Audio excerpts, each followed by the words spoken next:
Ma'am, मुझे पूरा भरोसा है कि आपको आपके हिस्से की खुशी जरूर मिलेगी। और हाँ, आपकी प्रार्थनाओं में, आपकी भक्ति में कोई कमी नहीं है। आप अपनी आस्था में डटी रहें और बाकी सब कुछ उन पर छोड़ दें।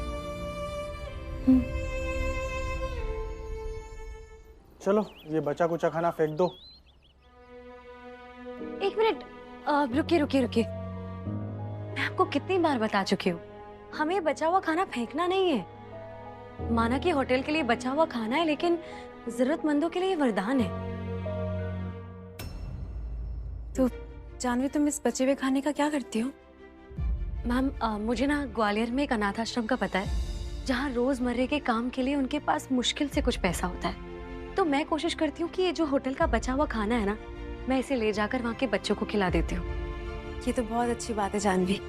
पता है मैम, जब उन बच्चों को ये खाना खाते हुए देखती हूँ, उनका पेट भरता है, उनके चेहरे पर वो मुस्कुराहट आती है ना, मेरे दिल को बहुत सुकून मिलता है। मैम, क्यों ना आप भी मेरे साथ अनाथ आश्रम चलें? हाँ मैम, आप जब उन बच्चों को ये खाना खाते हुए देखेंगी, वो मुस्कुराएंगे, मुझे पूरा यकीन है आपके दिल का ये दर्द जरूर कम होगा। आपको शांति मिलेगी। ठीक है, आप लोग जानवी की मदद कीजिए खाना गाड़ी में लोड करने के लिए। जानवी, तुम इनके साथ जाओ, मैं घर से दान करने के लिए कुछ पैसे और कपड़े लेके आती हूँ, ठीक है? जी मैम। चलिए, जो सारा बचा हुआ खाना है सब पैक कर लीजिए।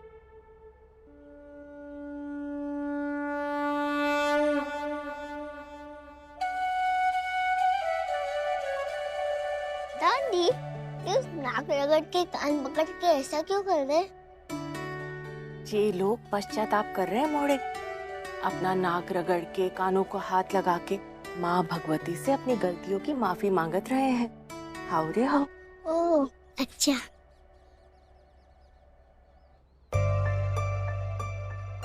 कियान, सॉरी।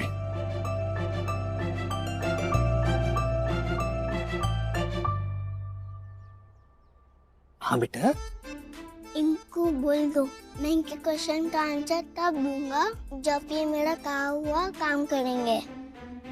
अरे बेटा तो तू ही बोल देना। नहीं नहीं, आप ही बोल दो, हमारी कट्टी चल रही है। अच्छा, ओह, कियान जी का कहना ये है कि वो तुम्हारी बात का जवाब तभी देंगे जब तुम उनका कहा काम करोगे। ठीक है दादाजी, तो जरा पूछिए कियान जी से क्या चाहिए उनको।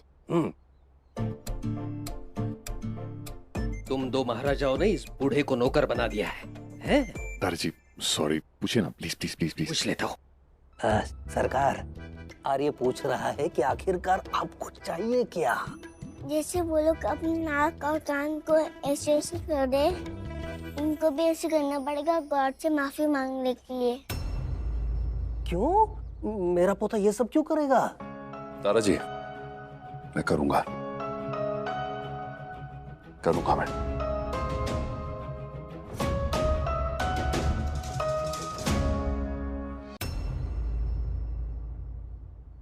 आर्य, इस छोटे से बच्चे के लिए तू ये सब करेगा? हाँ दादाजी, ये बच्चा हकदार है इसका। मैंने इस छोटे से बच्चे का दिल बहुत दुखाया है और मुझे ना अपने किए पे पछतावा भी है। मुझे तो लगता है कि भगवती माता मेरे किए की सजा उज्ज्वला दी को दे रही है, उनकी गोद ना भर के। दी के लिए, इस बच्चे के लिए मैं अपनी गलती का प्रायश्चित करूंगा।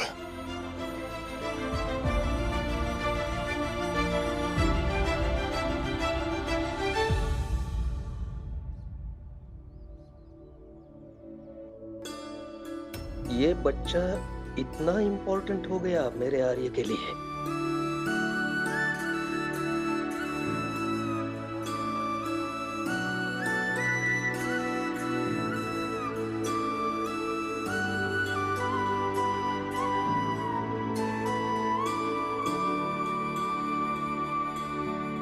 पंडित जी को प्रणाम करो बेटा। जी। कल्याणमस्तु। जीते रहो। सच्ची श्रद्धा और भक्ति से माता रानी के श्री चरणों में पश्चाताप करोगे तो माता रानी तुम्हें अवश्य ही क्षमा कर देंगी। और वैसे भी आज पूर्णमासी का दिन है और इस शुभ अवसर पर ये माता रानी का तिलक साक्षात उनका आशीर्वाद और रक्षा कवच ही है।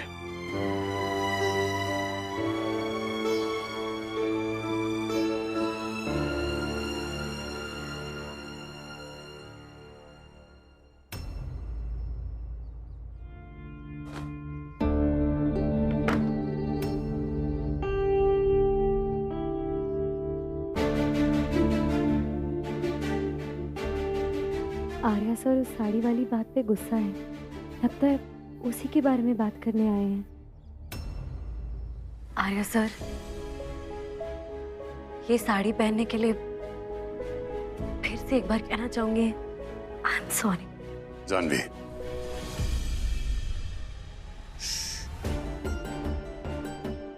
मैं यहाँ ना तो तुम्हारी सॉरी सुनने आया हूं, ना ही तुम पे बरसने आया हूं। मैं यहाँ तुम्हारे रक्षण के लिए तुम्हें माँ भगवती का तिलक लगाने आया हूं।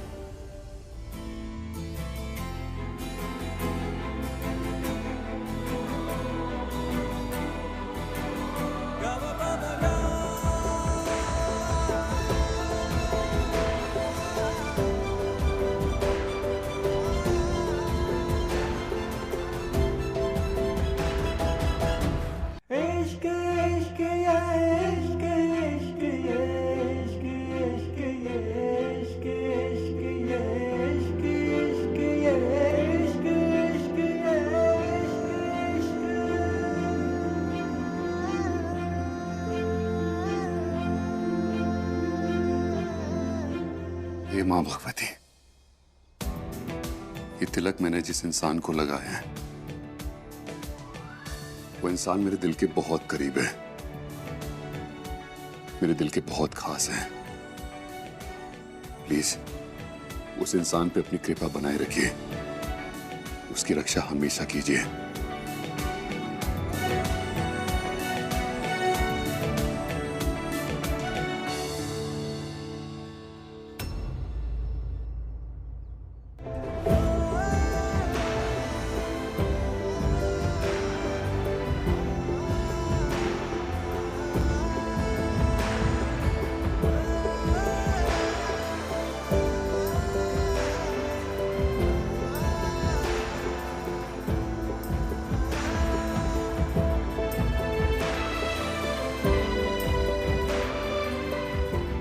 जानवी, चले? जी मैम।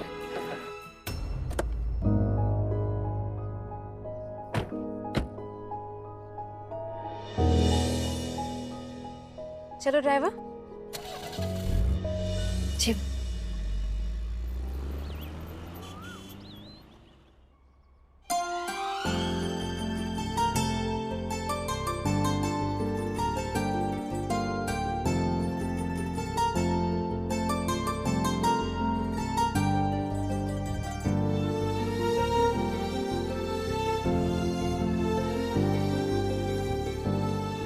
देखिए ना मैम, इन सबके चेहरे कितने खिल उठे। इनका कोई माँ बाप नहीं है, कोई लाड प्यार करने वाला नहीं है, पर फिर भी कितनी उम्मीद और उमंग लिए आगे बढ़ रहे हैं। ऐसे हालात में भी मुस्कुरा रहे हैं। मैम, आप भी इन्हीं की तरह हिम्मत बांधिए। मुझे पूरा भरोसा है कि ईश्वर आपकी गोद जरूर भरेंगे। आपको माँ बनने का सुख जरूर मिलेगा। तुमने बिल्कुल ठीक कहा जानवी। पता नहीं क्यों यहाँ के ना एक उम्मीद सी मिली है। ऐसा लगा जैसे सब कुछ ठीक होने वाला है।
सर इतना नन्हा सा बच्चा ये कब आया? मतलब जब हम यहाँ आए थे तब तो ये पालना खाली था। हाँ। कब? मुझे खुद नहीं पता मैडम, जरूर कोई बेबस माँ रही होगी जो इसकी देखभाल नहीं कर पाई तो यहाँ छोड़कर चली गई। बदकिस्मती से अक्सर ऐसा होता है, हमारे यहाँ कई बच्चे ऐसे ही आए थे। मैं इसकी एंट्री करवा के आता हूँ। 5 साल पहले मैं भी ठीक ऐसे ही कियान को एक अनाथ आश्रम में छोड़ने गई थी, पर शुक्र है बजरंगबली का कि मेरा दिल नहीं माना और मैंने उसे वहाँ छोड़ देने के बजाय उसकी माँ बनने का फैसला ले लिया। और अब मैं ये गर्व से कह सकती हूँ कि वो फैसला मेरी जिंदगी का सबसे बेहतरीन फैसला था।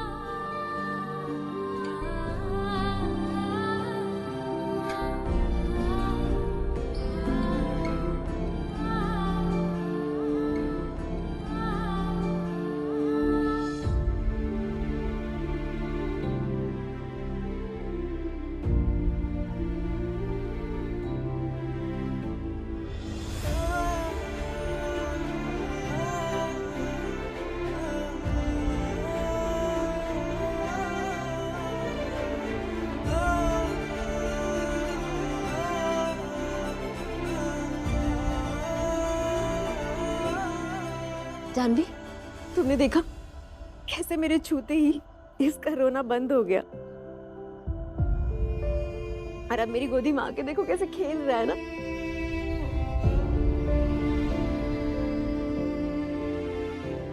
भगवती माँ के कीर्तन में मैं जाऊंगा, उनका अंगारा मैं लेकर आऊंगा आपके लिए। क्या माँ भगवती ने मेरी पुकार सुन ली?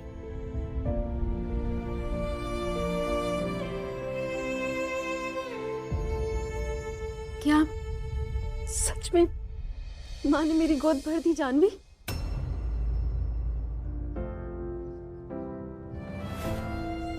हाँ मैम, मुझे भी लगता है कि भगवान ने आपकी प्रार्थना सुन ली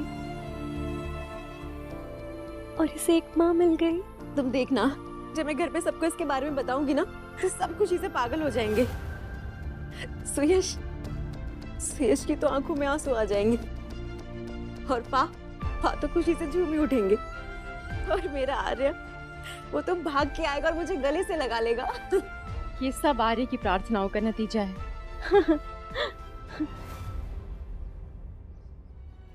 आर्या सर और उनकी फैमिली ने पिछले दिनों बहुत मुश्किलों का सामना किया है। इस वक्त इस बच्चे से बड़ी खुशियों की सौगात इनके लिए क्या ही हो सकती है।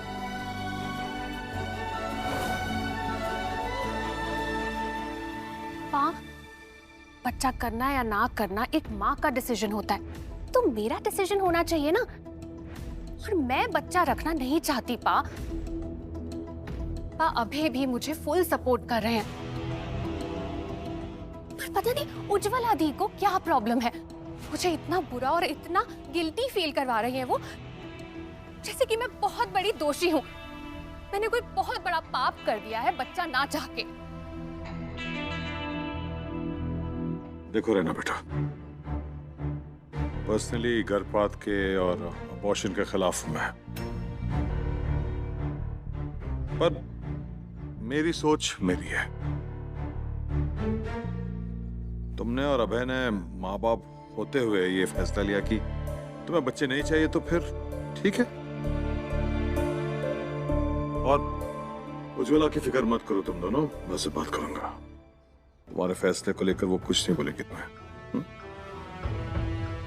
थैंक्स पा।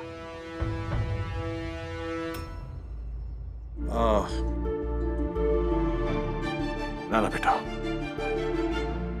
तुम तो जानती हो इतने सालों से उज्ज्वला माँ बनना चाह रही है। शायद इसलिए वो तुम्हारी ये बात समझ नहीं पा रही है।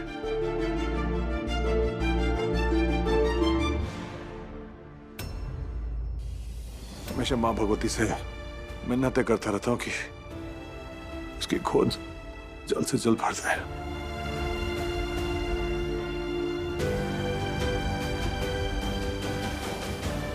सुयश, उज्ज्वला कहाँ है?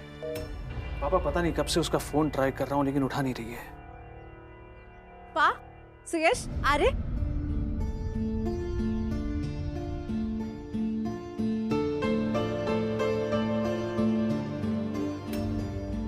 देखो मैं किसे लेके आई हूँ।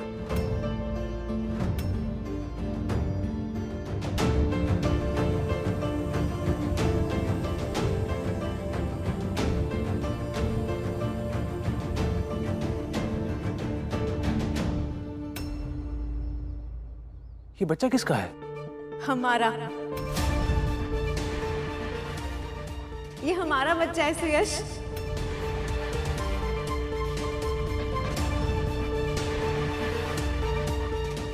आज मैं जानवी के साथ ना कुछ चीजें देने के लिए अनाथ आश्रम गई थी। ये नन्हा सा प्यारा सा बच्चा मुझे वहीं मिल गया। कुछ ही महीनों का है। जैसे मैंने इसे गोदी में उठाया ना, मुझे ये एहसास हुआ जैसे मैं ही इसकी माँ हूँ। जानवी, तुम बाहर क्यों खड़ी हो? अंदर आओ। जी माँ।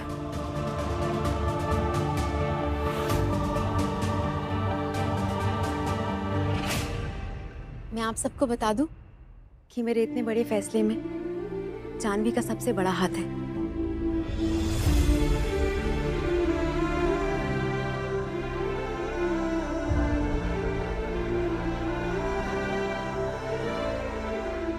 Thank you so much Janvi. Congratulations दी, बहुत बहुत खुश हूं मैं। कॉन्ग्रेचुलेशंस दी, कॉन्ग्रेचुलेशन।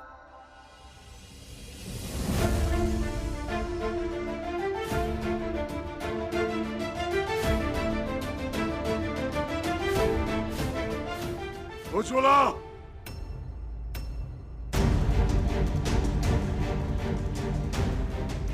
पागल हो गए हो क्या?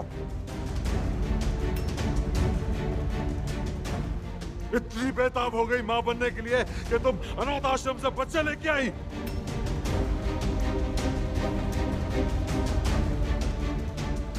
तुम किस घर, किस खानदान की हो ये तुम भूल गई क्या? हम बुंदेला हैं, बुंदेला। हमारे यहाँ ये सब नहीं चलता। हमें बच्चा ना हो स्वीकार है। हम बाहर का कचरा घर नहीं ले आते।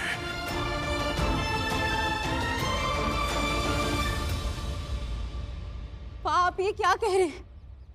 बच्चे तो भगवान का वरदान होते हैं। आप इसे कचरा कैसे कह सकते हैं? चुप, ये कचरा है, कचरा। किसी ने अपनी जिंदगी से कूड़ा समझ के इसे बाहर फेंका और तुम वो कचरे के ढेर को घर ले आई हो।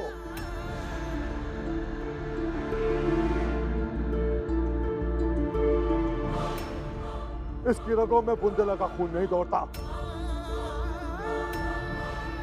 ऐसे फेंके हुए गैर बच्चे से कोई रिश्ता, कोई बंधन नहीं बन पाएगा तुम्हारा।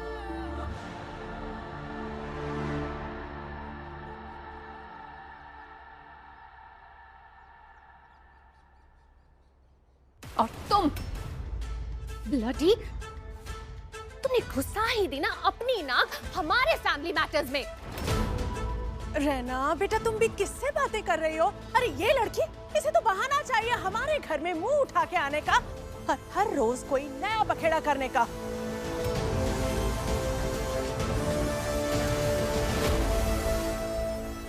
ताई जी, इस लड़की ने उज्ज्वला दी की कमजोरी का फायदा उठाया, फायदा।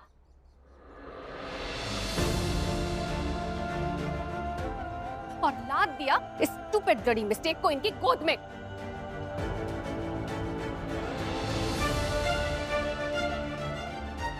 अच्छा खासा ड्रामा किया होगा ना तूने कि प्लीज उज्ज्वला मैम, इस गरीब बच्चे को गोद ले लीजिए प्लीज। मैम, आपको मेरे साथ इस तरह बात करने की कोई जरूरत नहीं। और आप जिसे मुसीबत मोल लेना कह रही है ना, वो दरअसल एक बहुत ही ऊंचा पुण्य का काम है जो कुछ ही भाग्यशाली लोग कर पाते हैं।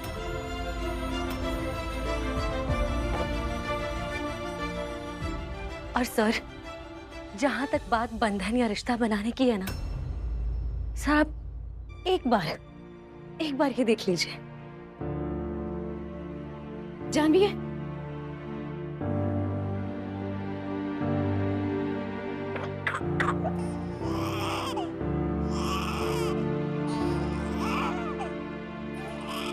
जानवी, तुमने क्यों ले लिया? मुझे दो, देखो वो रो रहा है।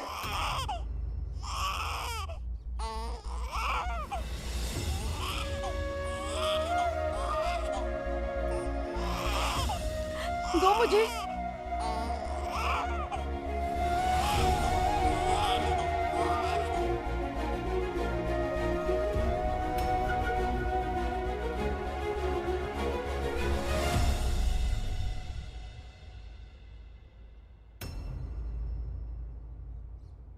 सर, यहाँ बंधन का तो सवाल ही नहीं उठता, क्योंकि बंधन तो इनका पहले से बन चुका है। सर, आपने देखा कैसे जैसे ही बच्चा और उज्ज्वला मैम अलग हुए, दोनों ही रोने और तड़पने लगे, और जैसे ही बच्चा वापस उज्ज्वला मैम की गोद में आया, वो दोनों एकदम से शांत हो गए।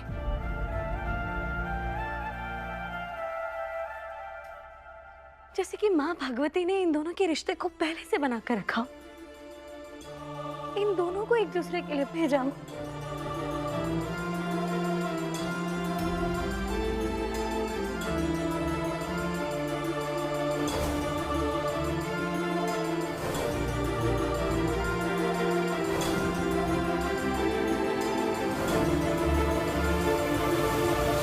सर, माना कि उज्ज्वला मैम ने इस बच्चे को अपनी कोख से ना जना हो, लेकिन इससे उनकी ममता या इनका रिश्ता कमजोर नहीं हो जाता। सर, ये सब तो भाग्य में लिखा होता है। रिश्ता खून से बनेगा या संजोग से, ये कोई नहीं जानता सिवाय उसके।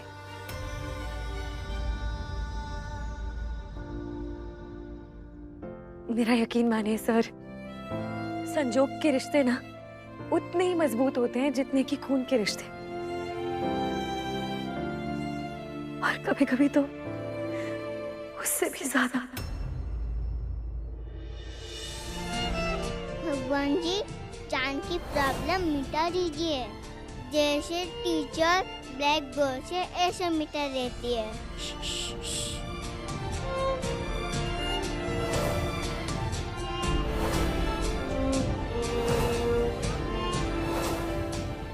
Oh God, enough! अब बस भी करो अपना ये प्रवचन।